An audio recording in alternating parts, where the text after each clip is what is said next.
Yun, kumusta? Yun.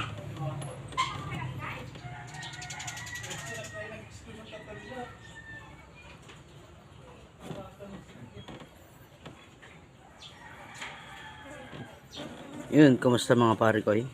Welcome back sa Paridan TV.